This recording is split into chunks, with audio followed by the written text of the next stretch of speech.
Meu cordial e fraterno bom dia a todos. Não é bom dia porque já passa de meio-dia, mas nós não almoçamos ainda, então ainda é bom dia. Nós aqui estamos com o professor Antônio Guzmão, da COP da Universidade Federal do Rio de Janeiro também, não é? Estamos aqui com o nosso amigo Ted Sukoik, diretor de Programa de Políticas Setoriais, Planejamento e Inovação do Ministério de Portos e Aeroportos. Nosso amigo também, Felipe Coelho, presidente do Sindicargo. Eu já peço a ele para mandar um abraço ao meu particular amigo Eduardo Rebuzzi, né? E o nosso presidente da ADETRANSP, o Adolfo Konder, que viria compor essa mesa conosco, teve um problema de última hora, uma convocação no Palácio Guanabara, e teve que se dirigir para lá e pediu que entendessem a necessidade dele estar lá e ele não pôde comparecer. Bom, nós vamos começar o nosso painel aqui e a gente fez uma conversa entre nós aqui. Então, primeiro a gente vai dar a palavra ao nosso representante do Ministério para ele começar falando com relação a essa parte de otimização de modais. Depois vamos dar a palavra ao professor, porque aí a gente ouve a academia. E, por último, aquele que está vivendo na ponta, no dia a dia, que é o nosso parceiro e amigo aqui, o Felipe. Ok? Então, a bola está contigo. Vamos lá. Obrigado, Sérgio. Boa tarde a todas e a todos. Então, primeiramente, agradecer a oportunidade de estarmos novamente aqui, nesse terceiro fórum, né, ao Rafael, ao Léo. Então, obrigado ao Clube Empreendedor. E aqui a gente está representando, não é, o Ministério de Portos e Aeroportos, que é um órgão federal responsável pelas políticas públicas, não é, de portos, todos os tipos, né, terminais portuários, aeroportos, transporte aéreo, transporte marítimo e também agora as hidrovias, que é um tema que está muito, digamos, em voga. Então, a satisfação muito grande, né, prazer estar aqui com os senhores, com as senhoras, e esperando, Sérgio, a gente poder contribuir da melhor forma possível. Eu vou começar, então, dando um start aqui muito rápido, né, e passar a palavra imediatamente para os nossos colegas aqui de painel, né, o Felipe, né, o professor Antônio, para que a gente possa fazer um bate-bola aqui, um brainstorm legal e poder tirar o maior proveito aqui, não é, dessa mesa. Então, olha só, pessoal, em termos, não é, de logística, não é, de intermodalidade, multimodalidade, de integração, de otimização, o Brasil está muito bem servido em termos de base legal, base normativa, e por que não dizer, né, tendo em vista o último painel, né, a mesa 6, que foi anterior, de inovação, em termos de tecnologia. Tá? Então, o ponto aqui, né, a pergunta que não quer calar. Então, por que não está tudo indo tão bem e por que temos ainda tantos problemas? Tá? Então, a gente tem como base legal, desde 98, pessoal, uma lei que trata do operador de transporte multimodal. Né? Sendo que, infelizmente, uma lei moderna na época, continua moderna hoje, mas que não funcionou tão bem quanto o legislador pensava. Nós temos também toda a base regulatória da ANTT, que tem se esmerado, né, a Agência Nacional de Transporte Terrestre, em relação à questão, não é, de incentivar essa multimodalidade, não é? E nós temos a tecnologia. Então, assim, eu vou deixar aqui essa pontinha de temática, né, abrir a palavra aos colegas, para a gente retornar depois e poder explicar, do ponto de vista do Ministério de Portos e Aeroportos, onde é que a gente está dentro de todo esse espectro, não é, de temáticas que se interrelacionam, e o que é que a gente está planejando fazer, o que a gente planejou, o que a gente está fazendo. Tá bom? Então, basicamente, seriam essas palavras iniciais, Sérgio. Obrigado. Obrigado. Agora vamos passar a palavra para o professor Guzmão, e a academia agora que possa se manifestar a respeito também, né, professor? Vamos lá. Boa tarde a todos, senhoras e senhores. Eu queria iniciar minhas palavras agradecendo ao Rafael Pozinho, da Clube Empreendedor Brasil, que me fez esse gentil convite, e também cumprimentar a mesa com os ilustres companheiros aqui, de uma mesa tão cheia de pessoas do mais alto gabarito, né? E dizer que a academia, ontem eu estive aqui na abertura, e a academia ficou muito feliz de ver o avanço da parte de portos aqui no Rio de Janeiro, né? Dentro dessa parte de integração e otimização dos modais logísticos, né? que não é somente a parte rodoviária, embora nós saibamos que o sistema rodoviário é um sistema de entrega porta a porta, né? No final, você tem que, para chegar ao cliente, usar o sistema rodoviário, mas a possibilidade do Brasil avançar cada vez mais, e no nosso estado, é a gente fazer essa integração. E quando a gente observa esses novos modais, uma parte do Porto do Rio avançando, como os sistemas navegáveis através das hidrovias, né? As empresas da área de transporte ferroviário, como a MSC e outras, com a possibilidade de fazer essa integração desses diferentes modos, sem dúvida alguma, isso mostra um avanço, e para nós, da academia, que sempre procuramos, né, entender que, no caso do Brasil, pelas suas dimensões continentais, né, a intermodalidade, né, entre os diferentes modais seria um grande avanço que permitiria escoar os diferentes tipos de materiais e produtos que nós tanto necessitamos, né, da parte centro-sul, onde nós temos a grande produção de soja, no sul, no norte, de minério de ferro. Isso mostra que, dentro dos trabalhos que a academia desenvolveu e das suas apresentações em dissertações e teses, mostrando esse caminho da integração e dos diferentes modais logísticos, isso, para nós, já é uma satisfação mostrar que os trabalhos acadêmicos estão cada vez mais sendo colocados em prática, né?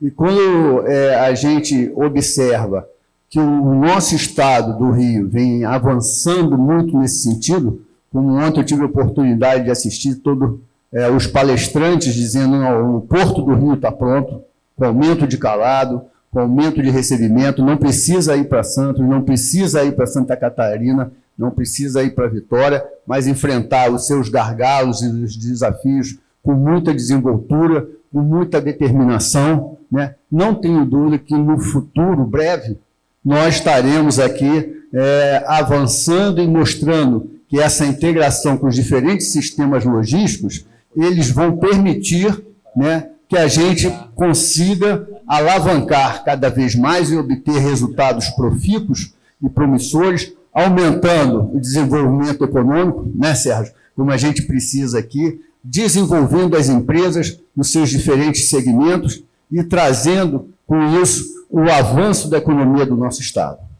Então, nós da academia vemos com muita alegria e satisfação que os trabalhos acadêmicos estão se transformando numa realidade, numa prática. E é isso que é importante, né? Para que o Brasil cresça, para que o Brasil se desenvolva mais ainda dentro dessa área de transporte e possa alavancar, existe a necessidade de uma integração, e as parcerias públicos-privadas é uma grande oportunidade, né, que eu até coloco no meu livro como uma das diretrizes necessárias para que a gente possa avançar, não só com o sistema rodoviário, que hoje já está em cerca de 63% dentro da matriz de carga do Brasil, mas que a gente gostaria que com o PNLT, o Plano Nacional de Logística de 2007 e 2018, isso tivesse uma diminuição e pudesse avançar com os demais modais, a parte marítima, a parte hidroviária, também um pouco mais da parte aérea e a parte ferroviária. Então, são essas palavras que eu gostaria de colocar. Fico aberto aqui para a gente, então, avançar um pouco mais aqui nas nossas discussões e, conforme o representante aqui do Ministério colocou, e vamos, então, trocar discussões profícuas para que a gente possa, então, dentro desse grande tema, mostrar que é possível. E assim que eu lembro muito bem de uma figura do professor Taniguchi, Enzo Taniguchi do Japão, que é uma das maiores autoridades na parte de logística urbana e ciclologísticas, que ele diz, para a logística urbana avançar, e a gente pode fazer aqui uma comparação para que a integração dos modais logísticos possam avançar, nós todos temos que sentar para conversar. O governo, que é o órgão regulador, o cliente que recebe as mercadorias, os transportadores e os fornecedores. Da mesma forma, se houver uma integração e um bom entendimento entre os diferentes meios de transporte, com certeza nós vamos ter o sucesso que nós tanto desejamos, não só para o nosso país, mas para o desenvolvimento de todas as cidades brasileiras. É isso que eu gostaria, então, de iniciar minhas palavras. Muito obrigado. Bom, agora vamos passar para aquele que sente a dor mais de perto, aquele que vive o dia a dia na ponta dos problemas. Hein, Felipe, o que você tem a me dizer aí? Boa tarde a todos, mais uma vez. Cumprimentar meus amigos de mesa aqui. Antes de mais nada, eu queria dizer que nesse debate, quem estava oficialmente a participar era o Eduardo Rebuzzi, que foi citado pelo meu amigo Romain aqui, que é hoje presidente da FETranscarga, né, que é a nossa federação, e aí talvez para trazer um pouco mais de clareza do momento privilegiado que o Rio de Janeiro vive, e trazer um pouco de entendimento sobre a estrutura hierárquica, né, da organização. A gente tem o Sindicarga, que representa as empresas de transporte de carga do Rio e mais 38 municípios. Acima do Sindicarga, a gente tem a federação, que é a FETranscarga, que representa o Estado do Rio de Janeiro, Sindicarga e mais 5 sindicatos.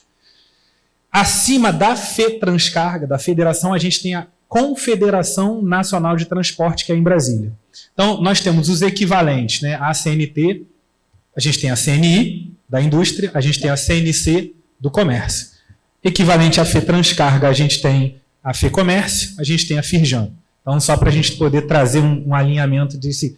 E hoje o Rio de Janeiro tem o privilégio de ter, né? E acessoriamente a essa estrutura, existe em Brasília também a NTC, que é a entidade maior da carga no Brasil. Ah, Felipe, mas você falou da CNT também. A CNT não é a maior? Só que a CNT não é exclusiva da carga. A CNT envolve a carga e envolve o passageiro. Então, o Rebuzzi, que é o nosso presidente da FETranscarga aqui, também é o presidente da NTC e é o presidente da seção de cargas da CNT. Então, o Rio de Janeiro está num momento privilegiado em termos de representatividade no cenário nacional, e isso para a gente é muito importante, para a gente saber explorar as opções que são postas à mesa, e, sob o ponto de vista empresarial, municipal e estadual, a gente precisa saber aproveitar essas ferramentas. Bom, então eu, enquanto atual presidente do Sindicarga, né, e aí você fala... Sindicato do Transporte Rodoviário de Cargas e Logística, você vai falar sobre integração de modal, né? Há um tempo atrás, né, antes de eu ser presidente, de eu estar presidente, né, eu fui procurado por um colega do setor e ele falou assim: Felipe, a ferrovia está tirando carga nossa. A gente é transportador rodoviário, a gente não pode permitir que a ferrovia tire carga nossa, já está difícil e tal. E a minha réplica para esse colega, eu falei assim: olha, a gente precisa entender o cenário logística de cargas num contexto econômico, né? Eu não posso querer que o país dê certo com uma matriz logística equivocada. Para o país dar certo, e aí, como bem falou o professor Gusmão, sob o ponto de vista econômico, macroeconômico, numa competitividade global, o país precisa estar utilizando um modal logístico adequado que estimule a sua competitividade. Um país de dimensões continentais como o nosso, não existe você colocar um veículo, um transporte, um caminhão, uma carreta, rodando 3, 4, 5 mil quilômetros para fazer o transporte de um ponto A para um ponto B, quer seja na modalidade de importação, quer seja na distribuição nacional, quer seja na modalidade de exportação. Fato é que a gente, paralelamente a essa visão, né, econômica, hoje, salvo engano, o Brasil, me corrija se eu estiver errado, em torno de 30 mil quilômetros de malha ferroviária, quando a gente tem Estados Unidos, né, um país de dimensões proporcionais à nossa, com mais de 250 mil quilômetros de malhas ferroviárias. Novamente, Felipe, você está incentivando a ferrovia em detrimento à rodovia, que é o segmento que você atua? Não. A nossa visão é de que o país precisa ser competitivo, o país competitivo gera aquecimento econômico, e quando ele gera aquecimento econômico, o modal no qual hoje eu atuo recebe mais demanda. E aí, entendendo esse cenário, a gente está com alguns desafios no modal que eu represento hoje. E esses desafios vão colocar diversas empresas do transporte rodoviário de carga, o TRC, em situação de risco de falência e de endividamento. Eu vou enumerar o primeiro, e aí a importância da integração. A gente tem uma lei do motorista, né, que acho que todo mundo já ouviu falar, editada ali em 2015, que estabeleceu uma série de regras para que, né, os motoristas pudessem ter suas condições de jornada. As empresas de transporte rodoviário de carga levaram um bom tempo para conseguir se adequar a essa legislação, com muita dificuldade aí envolvendo, né, tecnologia, necessidade de monitoramento de jornada, o país ainda sem uma infraestrutura adequada para pontos de parada, onde esses carreteiros, né, pudessem parquear seus veículos, a carga em segurança, eles também em segurança. Eu tive um caso no ano passado que um caminhão meu parou para dormir, aí não era uma carreta, né, então não tinha espaço para dormir, era um caminhão, ele parou, foi para uma pousada dormir, quando ele saiu de manhã o carro não estava lá. Então, são cenários como esse que no dia a dia a gente enfrenta numa distância longa de um ponto A para um ponto B. E aí, falando da lei do motorista, no ano passado, existe tramitando no STF uma ação direta de inconstitucionalidade com relação à lei do motorista, 13.102, se não me engano.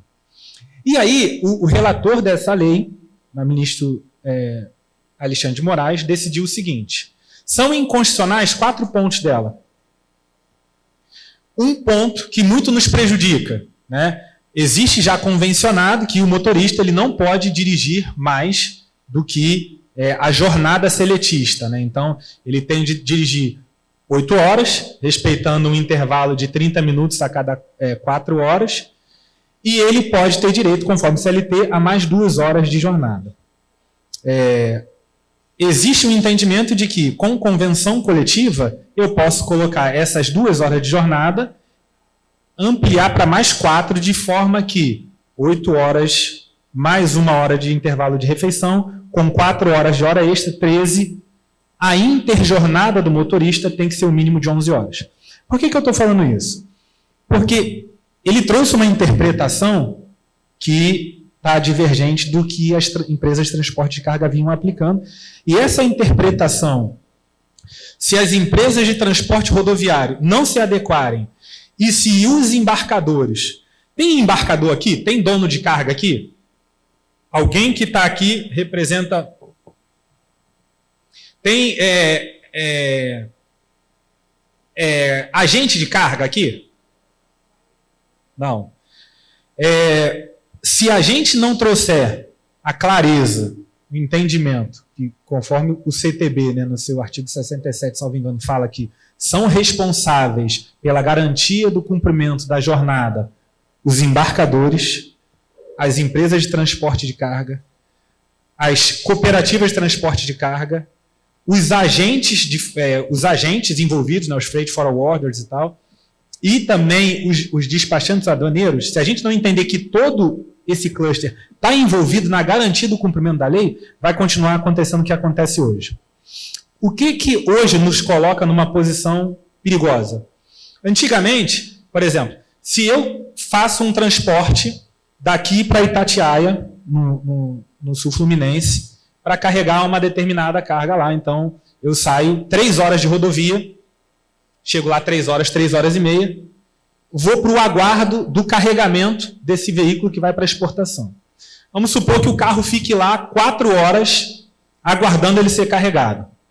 3 horas e meia de trânsito, mais 4 horas de aguardo para ser carregado, emissão de documento fiscal, estamos falando de 7 horas e meia.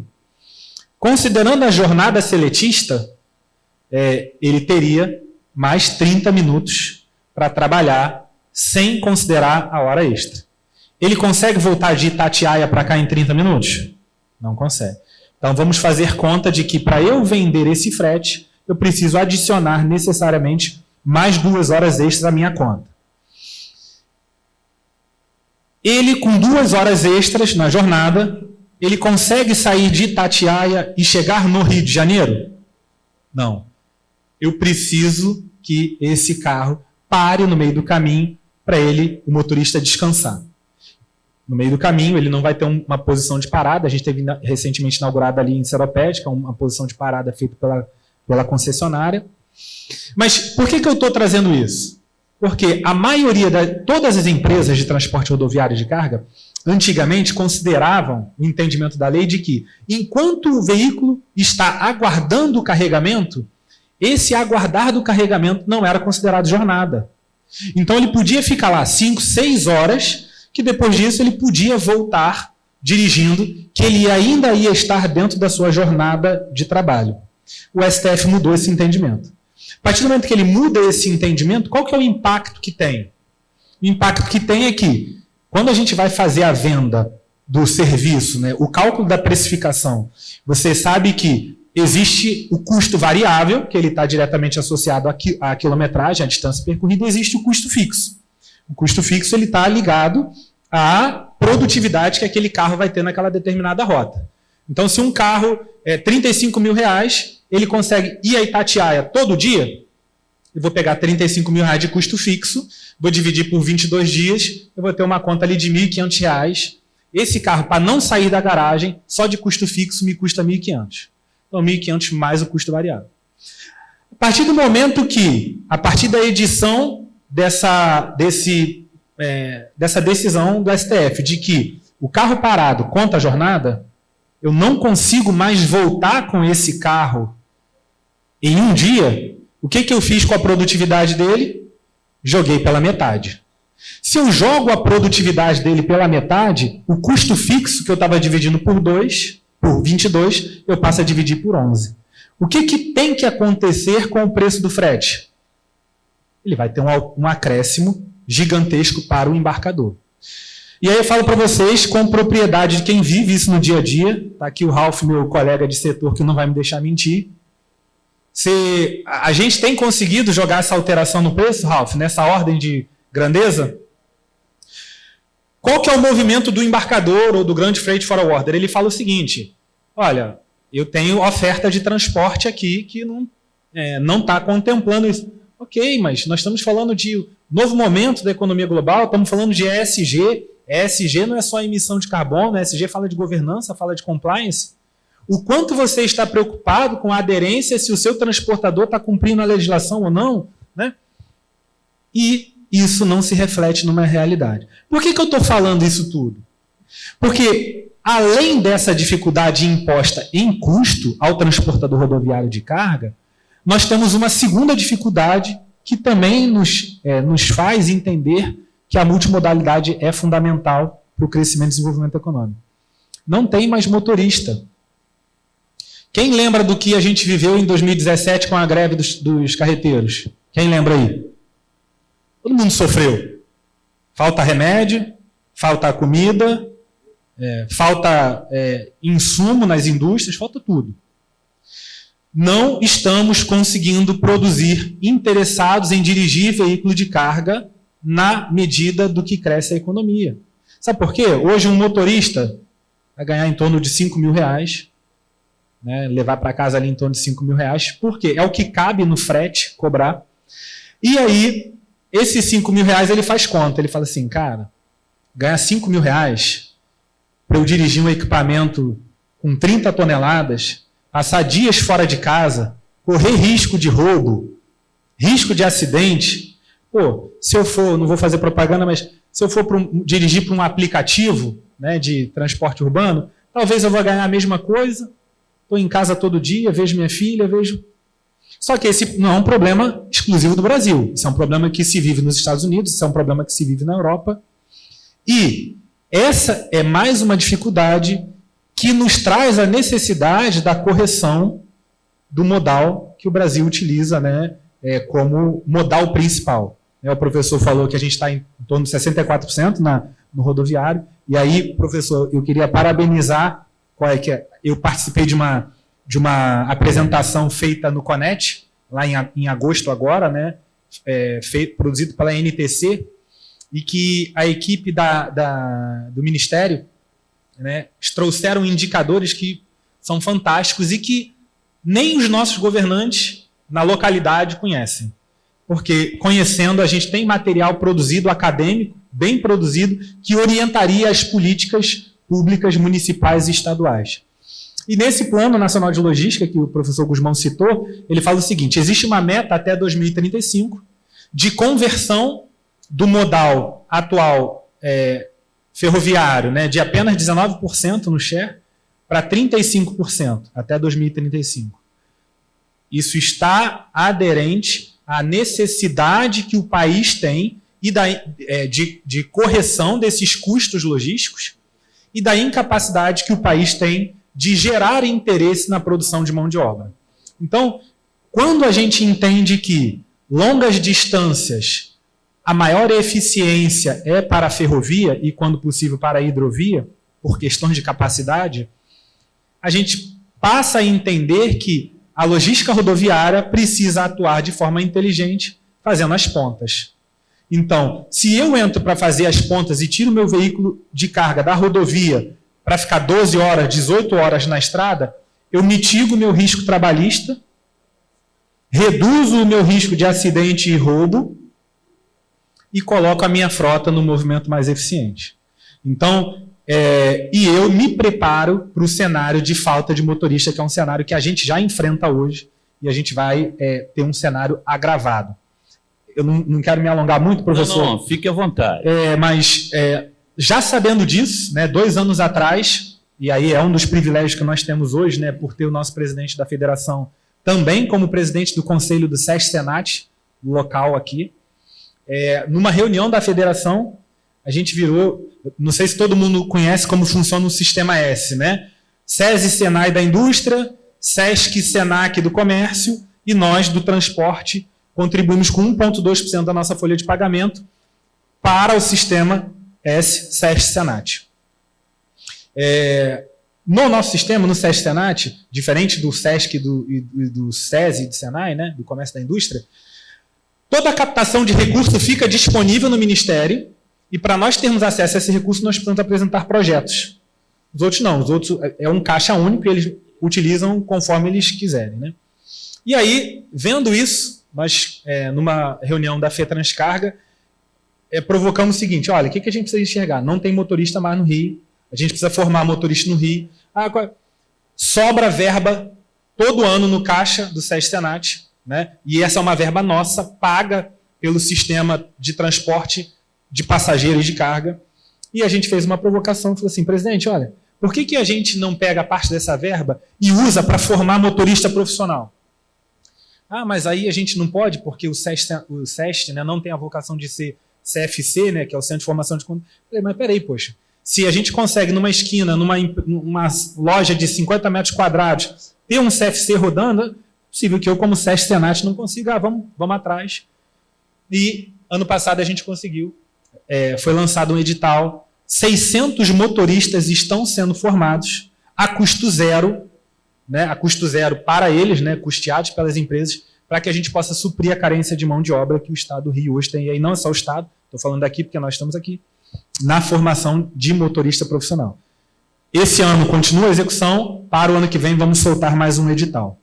Por que eu estou falando tudo isso? Porque a nossa logística precisa passar por correções se a gente não quiser que o país viva um colapso, como a gente viu na época da pandemia, né? Colapso na movimentação portuária, porque os navios chegam e não tem como descarregar, porque não houve carro para tirar os contêineres do pátio. Colapso no escoamento de carga da exportação. Então, a discussão da intermodalidade, da multimodalidade, como fator de promoção do desenvolvimento econômico e promoção da viabilidade econômica do país, ela é fundamental. Acho que esse é um retrato que a gente precisa trazer com clareza, né? A gente tem colegas de setor aqui que a multimodalidade não é e não pode ser considerada uma ameaça para o TRC, que é o setor que eu represento hoje. A multimodalidade precisa ser enxergada como um complemento necessário a manutenção da viabilidade do TRC. Obrigado, gente. Quando na fala do Felipe ele citou o Ministério, eu gostaria de dar a palavra aqui ao Tétis para ele poder complementar também com algumas informações extremamente importantes, né? Perfeito. Primeiramente, é um prazer, um privilégio escutar o Felipe, o professor Antônio também, porque a gente, além de aprender, a gente tem um choque de realidade, né? A gente está em Brasília, né? E muitas vezes a gente não tem um contato tão direto com a realidade do dia a dia, dos transportadores, né? Dos embarcadores e tudo. Então, assim, fazendo aqui um parênteses muito rapidamente, viu, Sérgio? Até 2022 eu trabalhava no Ministério da Infraestrutura, que foi depois dividido em Ministério de Transportes, que cuida de rodovias e ferrovias, e Ministério de Portos e Aeroportos, que cuida de portos, aeroportos, hidrovias e transporte marítimo e aéreo. Não é? Então, assim, o tema que o Felipe trouxe, os vários temas, eu tive o privilégio de trabalhar com eles durante 4 anos, né, desde 19 até 22, quando a gente desenvolveu uma política pública revolucionária, né, que foi a criação, a promulgação da lei que instituiu o chamado Documento Eletrônico de Transporte, DTE. Eu vou falar aqui muito rapidamente, porque só esse tema, pessoal, já dava todo um evento, tá? Então, e eu, como sou apaixonado porque eu fui um dos pais dessa história, né, eu tenho a tentação de querer falar demais, mas não vou fazer isso hoje não, para não atrapalhar aqui o nosso painel. Tá? Então, basicamente era o quê? Era retirar o peso do olhar fiscal tributário dos documentos de transporte.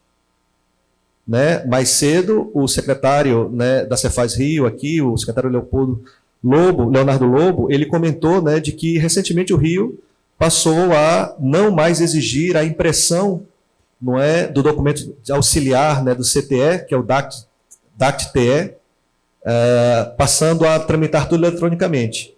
Sendo que o CTE, pessoal, Conhecimento Eletrônico de Transporte, né, ele foi criado há mais de 10 anos. Então, em tese, pelo CONFAS, era para ser sempre eletrônico desde o nascedouro. Só que os estados não fazem assim. Tem estado que ainda pede para carimbar documento auxiliar de CTE, o DACT-CTE. A mesma coisa com o MDFE, que é o Manifesto de Documentos Fiscais Eletrônicos.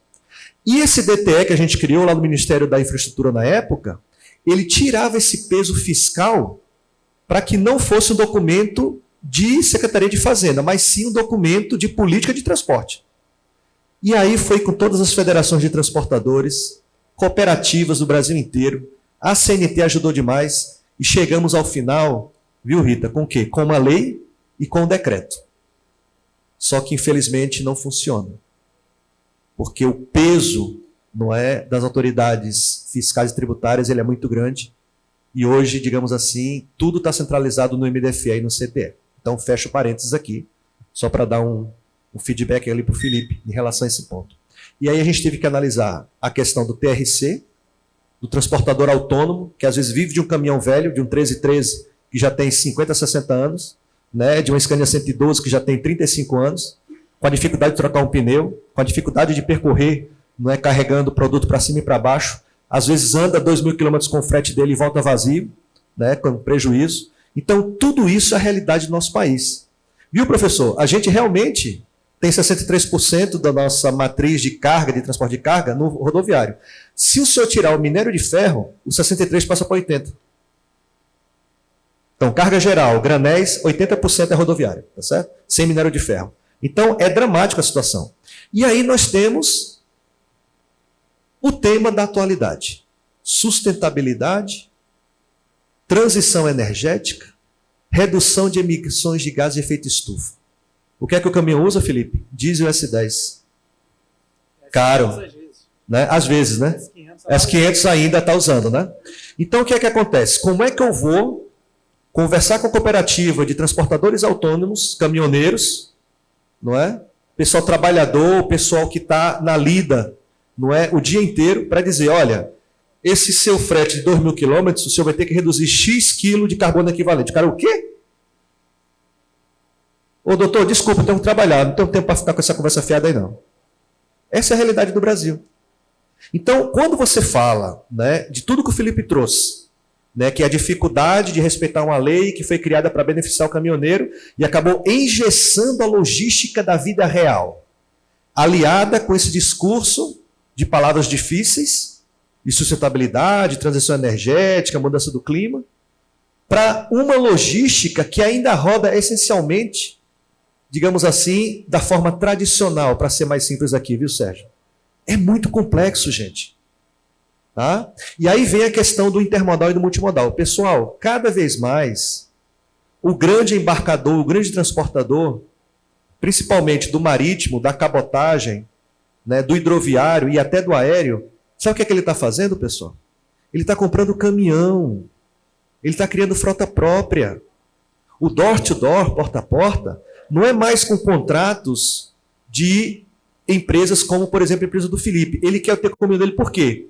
Ele viu que o custo de transação de operar via contrato com terceiros está ficando muito burocrático, pesado e antieconômico.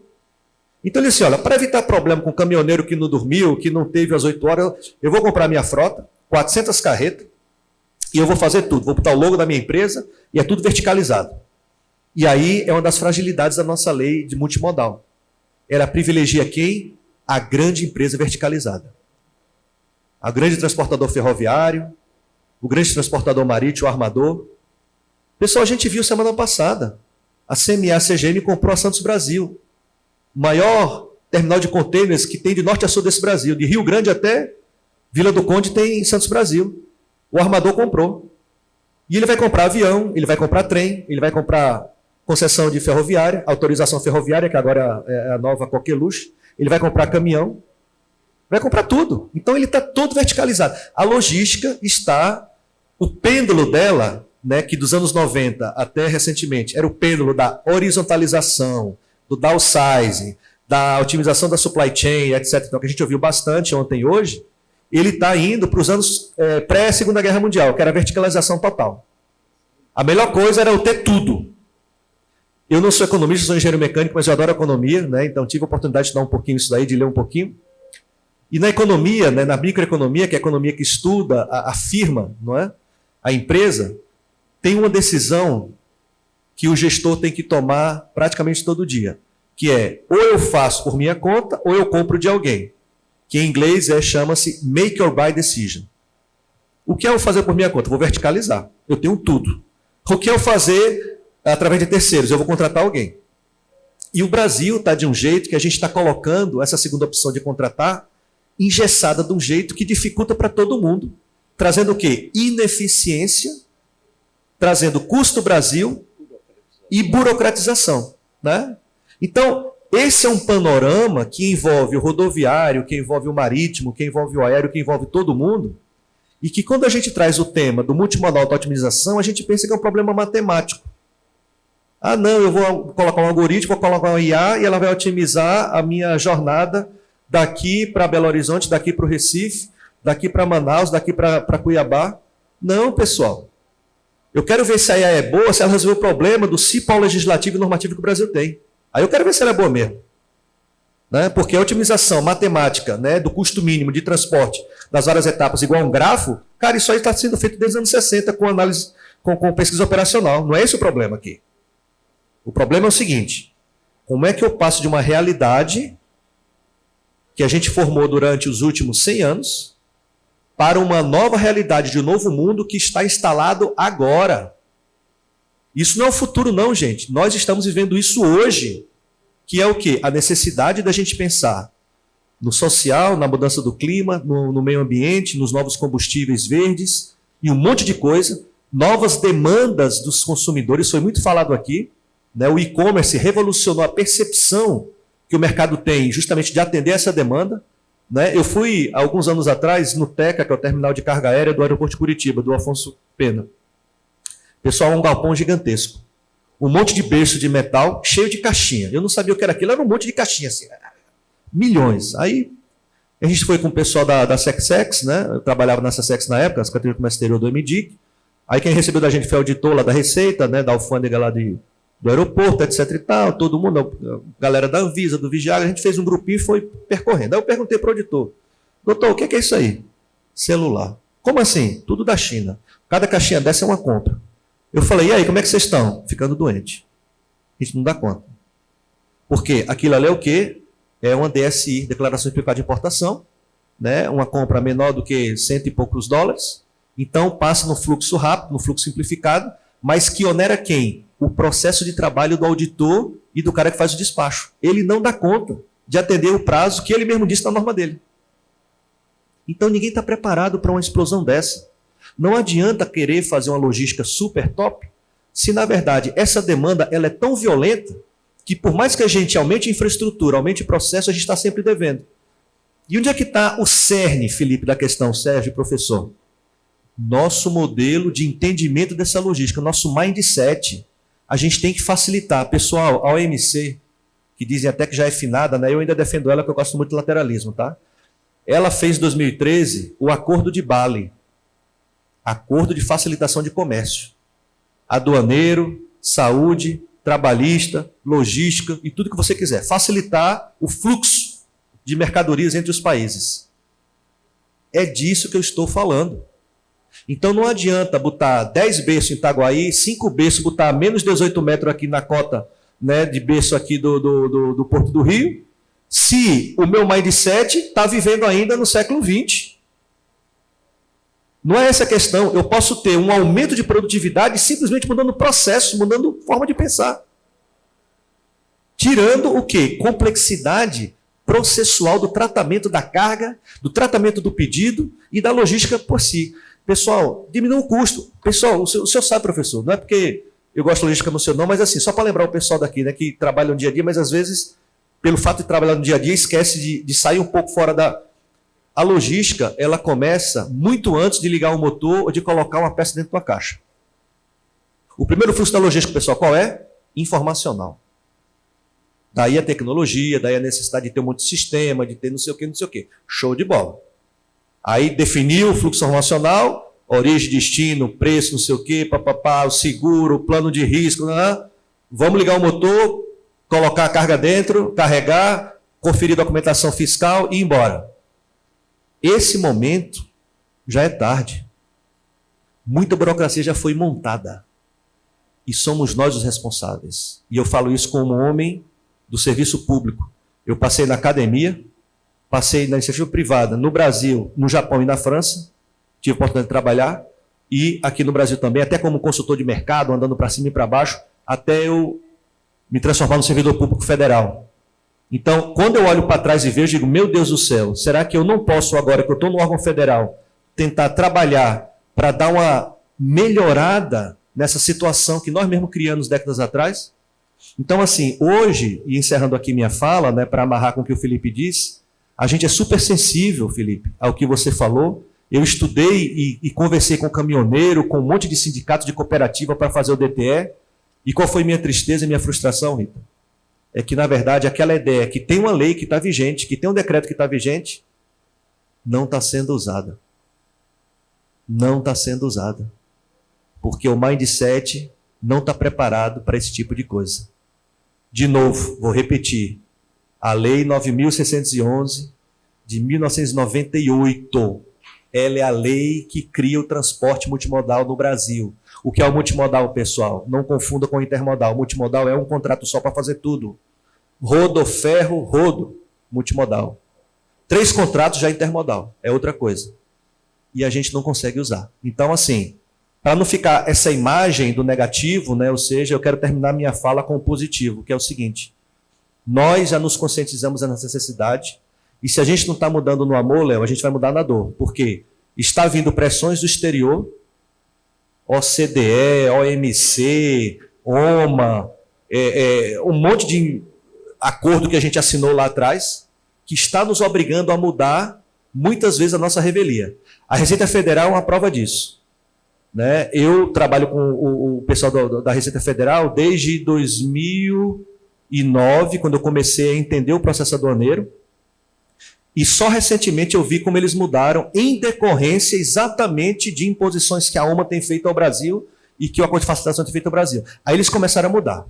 Então, como nós estamos no Rio, tratando do comércio do Rio, eu vou deixar aqui um bom tema de discussão. No governo federal, pessoal, a gente já chegou, né, naquela questão da janela única do comércio exterior. Né, hoje a gente está comemorando a do INPE, a primeira do INPE emitida no Brasil foi no Rio, então a gente tem que saudar e bater palma por isso, né?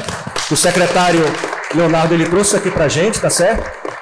A DUI já vinha sendo emitida, então a DUI é mais facinha que a exportação. Agora, qual é o ponto que é interessante da gente discutir aqui, eu colocando aqui meu capzinho como se eu fosse um carioca, igual meu amigo Miguel que está ali me olhando ali. Por que não o Rio fazer a sua single window? Todos os órgãos estaduais, não só a Cefaz, todos os órgãos estaduais, Secretaria do Trabalho, Pessoal de Desenvolvimento Econômico, ter uma plataforma em que o embarcador, o contratante do serviço de transporte, né, ou de comércio exterior, do operador de comércio exterior, ele vai num lugar só, ou no app, ou no desktop, ou no tablet, e ele faz tudo ali, porque aquilo é governo do Rio, não é secretaria separada cada um com o seu app. Gente, isso daí vai trazer uma facilidade para vocês. É uma redução de custo e aumento de eficiência. Fácil, porque é fácil fazer isso. Onde é que é a dificuldade de fazer janela única? As pessoas se conversarem. As pessoas se entenderem. E não é integrar sistema, é entregar a cabeça. Léo é meu concorrente, mas eu vou ajudar ele porque eu ajudando ele eu me ajudo. Agora, o negócio dele é o dele, o meu é o meu. Agora, se eu disser, não, ele é Flamengo, eu sou Vasco, eu não vou conversar com ele porque ele... Cara, já era. Aí a gente já nasceu morto, tá? Então, fica aqui essa ideia, né? Esperando que a gente possa desenvolver melhor em outra oportunidade. Obrigado. Eu estou falando aqui, Cássio. Estou falando aqui com o Felipe, nós vamos levar isso para o governador. De repente, a gente pode fazer uma integração aí entre a Secretaria do Trabalho, a Secretaria de Fazenda, planejamento, correto? E podemos, por que não? Não é? Professor, eu só queria complementar alguma coisa depois da fala do Tétis aí. O que a academia diz a respeito disso? É muito bom para a gente ouvir essas colocações e isso que o Tétis trouxe aqui, porque realmente eu acho que isso vai beneficiar, e quando ele falou de integração, a integração das pessoas.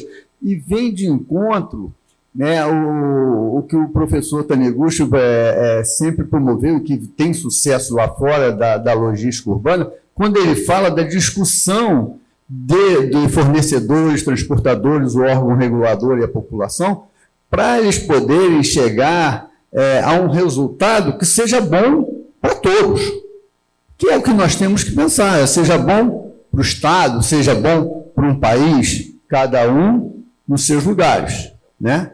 Mas que vão ajudar. E quando a gente vê essa posição que você trouxe, essa ideia para o nosso Estado, isso é muito bom. E a nossa academia aqui no Rio, tanto a COP UFRJ, como a Universidade Federal Fluminense, onde a gente tem nosso laboratório lá de logística e transporte, a gente então observa que os trabalhos, né, acadêmicos e as sugestões estão trazendo resultados que nós gostaríamos de observar e verificar.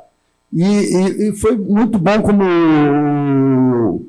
o Felipe colocou, que realmente ele verifica, embora ele seja lá do FETranscarga, que não, realmente, vamos conversar sistema rodoviário, nós vamos trazer uma logística integradora para o bem do país, para o bem do nosso Estado. E como, não, mas eu vou perder carga, não, mas eu estou trazendo uma logística nova, uma logística de integração que vai permitir o desenvolvimento da sociedade. E que eu tenho que pensar no futuro dessa sociedade que vai levar ao desenvolvimento econômico, desenvolvimento industrial, e vai permitir que o Brasil avance nessas questões que nós estamos sendo cobrados lá de fora, pela ONU, pela OMC, né, pela OCDE, e que realmente vai mudar, como o Tetsu falou, um processo, um sistema que está implantado há mais de 50 anos. E nós temos desafios novos a vencer se quisermos transformar o nosso país, e com a agregação não só do Estado do Rio, mas de outros estados, numa grande nação. Né? Uma grande nação que vai nos projetar no futuro. E vai com que isso permitir até que nós sejamos olhados de outra forma. Porque agora nós estamos vencendo os nossos gargalos, as nossas dificuldades, e estamos avançando naquilo que os órgãos internacionais gostaríamos que nós estivéssemos trabalhando.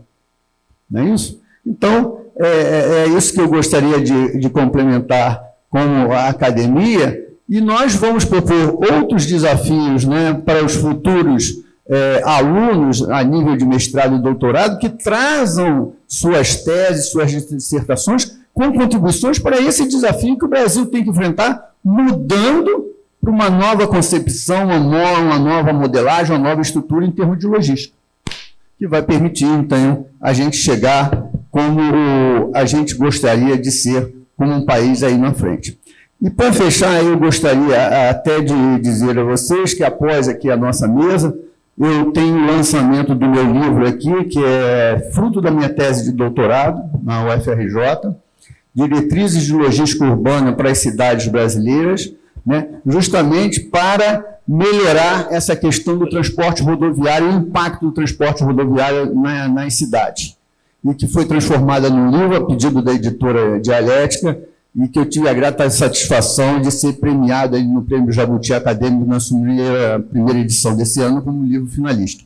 Então, eu vou estar aqui após a nossa mesa redonda e, como autor, terei a maior satisfação de dar autógrafo a quem quiser adquirir ou levar o livro. Tá? Então, essa é a contribuição que a academia queria deixar nesse painel que eu tive a honra de participar junto com os demais colegas. Muito obrigado. Mas olha só, a gente ainda tem lá quase 9 minutos. Então, tem um assunto também que eu quero, vamos dizer, ouvir um pouquinho o que o Tetes tem a nos dizer, que recentemente houve uma união de todos aqui no Rio de Janeiro, quer dizer, o governo do Estado, a Prefeitura, né, a FEComércio, a Firjan, não é? Em relação ao Galeão, não é? Porque o Santos Dumont estava superlotado de passageiro, o Galeão estava esvaziado, isso também comprometendo aí o transporte de carga aéreo, e agora parece que tem alguma nova informação de Brasília que estão querendo, vamos dizer, mudar aquilo que foi concebido. Você tem alguma notícia disso para nós? Como é que estão as coisas? O que vocês estão pensando? O que o governo, o que o Ministério está pensando em relação a isso? Sim, o setor aéreo, né, na política de aviação civil, de aeroportos, é uma das que mais inova em nosso ministério, né, desde a chegada do presidente Lula, né, desde o início de 23, e agora principalmente com o ministro Silvio Costa Filho. Né, o ministro Silvio ele fez 1 ano agora de gestão, em setembro. Né? Então, o que é que acontece? Nós estamos, pessoal, na 7ª rodada de concessões aeroportuárias. Então, o Galeão fez parte lá, né, enfim, acho que da 2ª ou da 3ª, se não me falha a memória, né, rodada. Tá? E eu não vou entrar no detalhe, mas houve uma questão de modelagem econômica, frustração de receita, etc. A concessionária quis devolver, enfim. Aí depois se arrependeu, quis manter o contrato. Fato é que não foi só o Galeão, Sérgio, que sofreu com essa questão. O exemplo mais claro foi Viracopos, em Campinas, que é um aeroporto industrial. Tá? Ele atende o tecido, né, industrial da região de Campinas, né, enfim, e até mesmo na grande São Paulo. Então, é uma questão que era um risco na época, né, a gente fez as modelagens dos EVTEs, e vamos para frente, vamos leiloar, né, enfim, teve o ganhador, etc. e tal, assinou o contrato e vamos tocar. E uma série de contingências, né, que, enfim, aconteceram, fez com que houve uma frustração de receita, e houve várias teses de doutorado para explicar, professor, a razão disso. Tá? Eu não vou e nem tenho aqui gabarito para discutir isso. O fato é que nós temos 2 situações. Tá? Estamos recuperando os níveis pré-pandemia para passageiro em todo o país. Então, você vai agora mesmo no site da ANAC, tem os painéis lá do setor que a ANAC coloca, a curvinha ela já começa a subir rápido para passageiro. Tá? Lançamos aí esse ano o programa Voa Brasil, né, que concede passagem de até R$200, depois de muita discussão, mas finalmente emplacamos essa política, né, para os aposentados do INSS que não viajaram nos últimos 12 meses, né, e vamos ampliar também para estudantes, né, do FIES, enfim, de outros programas de apoio à educação, e estão pedindo também para a gente verificar e avaliar a possibilidade de colocar professores, né, do ensino fundamental e ensino médio de escola pública. Então, assim, política pública não falta e para passageiro está voltando a bombar. Então, assim, é uma questão de tempo. Agora, Galeão, como é um aeroporto internacional alfandegado, ele recebe passageiros internacionais, daí a importância da integração com políticas de turismo, e o ministro Silvio tem feito isso também, tá certo? E a carga. Cadê a carga aérea? Pessoal, a gente sabe, a estatística do Comexstat, ela é, enfim, já clássica, né? 97% em carga, em volume em tonelada, é marítimo, né? 78% é em bilhão de dólar FOB, né, na corrente de comércio, e o aéreo, ele fica ali pelo restante praticamente, né? 20 e poucos por cento, não é, da importação e exportação por via aérea. Qual é o problema nosso? A gente não aproveita isso para carga doméstica nacional. O primeiro operador de logística aérea dedicado veio ano passado. Quando a Itapemirim abriu a linha aérea dela para fazer passageiro e carga, vai bombar a carga aérea. Que nada. Não durou, foi um voo de galinha, praticamente, da Itapemirim. Tá? Então, a gente vive um problema crônico de não conseguir fomentar a carga aérea. E mais, eu vou dizer uma coisa aqui, que não é crítica, é uma constatação. A própria Receita Federal, ela não dá tanta atenção a esse controle da carga doméstica, né, que vai de um estado para o outro, como ela dá via o mantra para a carga internacional, né, para controle via esses Comex. Então, assim, a gente ainda está construindo a compreensão de que carga é essa que vai na barriga do avião. Eu não estou entrando aqui no fomento a criar empresas dedicadas à carga aérea, não. Eu estou querendo saber como é que eu otimizo a intermodalidade, a multimodalidade, usando a barriga do avião, que hoje eu não sei. Vou dar um exemplo para vocês. Lá em Recife, né, no Porto do Recife, juntinho lá do Porto, tem uma empresa que faz pesca oceânica. Eles pescam atum de vários tipos, várias espécies de atum, né, pequeno, médio e grande, enfim. Aí o atum é pescado, ele não é congelado, ele é sangrado, é retirado o sangue dele para não contaminar a carne, né, porque quando o sangue do atum ele contamina a carne, ninguém come mais o sashimi, fica escura e ninguém quer mais. Então vira meio que matéria-prima para ração. Então eles tiram o sangue, né, e colocam o atum em umas caixas de isopor com gelo picado para ele ficar resfriado. Esse atum chega no aeroporto do Recife, já tem um avião esperando, ele embarca e vai para Miami. Ele é consumido lá na Flórida ou nos Estados Unidos, dali para algum lugar. Esse tipo de coisa nos remete a uma das logísticas mais lindas que existem, que é a cadeia do frio, a cold chain. A cadeia do frio, para nós no Brasil, ela é muito importante, porque a gente é o maior exportador de matéria de proteína animal, né? Então, carne vermelha, suíno, frango, etc., congelado e ou resfriado, seja inteiro, seja parte, peças e carcaças. A gente é muito bom também na questão da logística das flores, na região de Olambra, né, perto de Campinas, ou seja, frutas de petrolina também vão direto para a Bélgica, para a Alemanha, tudo na cadeia do frio. Então, pergunta, por que eu não faço uma política estadual, regional, nacional, em prol da logística aérea para a cadeia do frio, minha gente? Pelo amor de Deus! É o quilo mais caro que existe. É transportado via aérea, resfriada no container reefer aéreo. Pessoal, lá em Anápolis, que fica perto de Brasília, tá? Que é a cidade do estado de Goiás, tem lá um porto seco, tá? Que é o Porto Seco Centro-Oeste. Tá? Já fui lá várias vezes com meus alunos, eu dava aula disso aí, professor, num passado remoto, né? Eu não tinha nem cabelo branco ainda, mas era muito bom. E lá tem um grande armazém refrigerado para guardar container que vem do aeroporto de Brasília ou do aeroporto de Goiânia, cheio de quê? Insumo farmacêutico, matéria-prima para a indústria farmacêutica do Distrito Agroindustrial de Anápolis, o DAIA. Coisa linda. Pergunta, por que o Rio de Janeiro não pode ter uma coisa assim? Por que a gente não pode desenvolver aqui também? Temos o Galeão. Outra coisa, estamos desenvolvendo aeroportos regionais. Hoje a política pública do ministro Silvio, do nosso ministério onde eu trabalho, não é para os grandes aeroportos. Isso aí está resolvido, bem ou mal está resolvido. Agora eu quero cuidar dos aeroportos regionais, dos pequenos, médios e grandes, aeródromo ou não, que pode fazer a carga também. Então aí a gente tem que olhar esse mapa do estado do Rio e dos seus vizinhos, essa Interlândia, e dizer onde é que é mais interessante o rodoviário e ele domina onde é que é mais interessante o aéreo, onde é que é mais interessante não sei o quê, e ter, como o meu amigo Delmo Pinho, né, que infelizmente não pôde vir hoje aqui, eu converso muito com o Delmo sobre isso, vou fazer o novo PELT do Rio. Eu falo, beleza, agora e aí, depois, como é que é depois do PELT? Porque o problema não é planejar, o problema é fazer ele funcionar. Aí ele fala, não, veja bem, não sei o quê. Então, esse é o ponto, qual é o planejamento do Estado, dependendo da natureza da carga, se é líquido, se é sólido, se é granel, se é geral, se é containerizado, o próprio domínio do processo de consolidação é uma arte, dado a complexidade normativa que nós temos. A questão do ICMS, então, graças a Deus, o secretário Léo até falou aqui, com a reforma tributária, essa história do ICMS vai mudar, porque vai mudar a natureza, não é, da tributação do fato gerador e de como esse fluxo informacional vai girar. Então, para finalizar, temos um forte potencial, sabemos o que está sobre a mesa, até sabemos o que poderia ser feito, mas nós não sabemos ainda como fazer e por que a gente não está fazendo. Fica aí mais uma interrogação aí, viu, Sérgio? Você deixa para todos aí uma reflexão, né? Vamos fazer uma reflexão a respeito disso.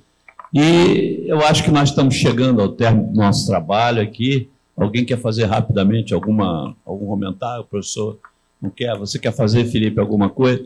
Então, a gente quer agradecer aí ao Clube Empreendedor Brasil, a oportunidade que nos foi dada de estarmos aqui com vocês, né? Quer dizer, a gente explorou um pouco mais o Ministério, porque eles é que, vamos dizer, eles é que dão a orientação, né?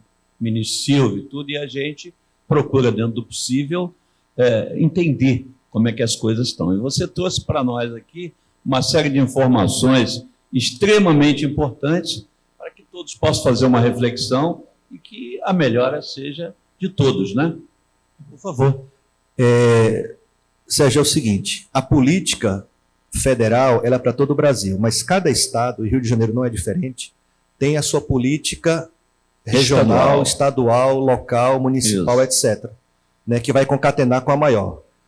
Sempre, vamos lembrar de uma coisa, onde a vida acontece é na cidade. É no local. É no local, na região. É ali que a caixa é fechada porque alguém comprou e que o caminhão vai transportar e que o motorista vai ganhar seu salário trabalhando. Não é em Brasília fazendo política pública. A política pública é a diretriz.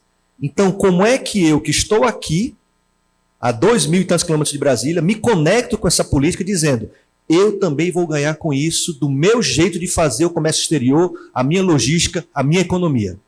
Esse é o ponto. No fundo, é o Custo Brasil, né? É o Custo Brasil. Obrigado aqui ao Léo, né, ao Clube Empreendedor, pela oportunidade. E, Léo, conta comigo. Pode colocar meu nomezinho aí, que ano que vem, se tu permitir, cara, e o Rafael também, eu estou aqui por aqui de novo, tá bom? Nós agradecemos, damos por terminado o nosso painel. E sugerimos a todos que continuem fazendo reflexão a respeito dos temas aqui abordados. Muito obrigado a todos aí.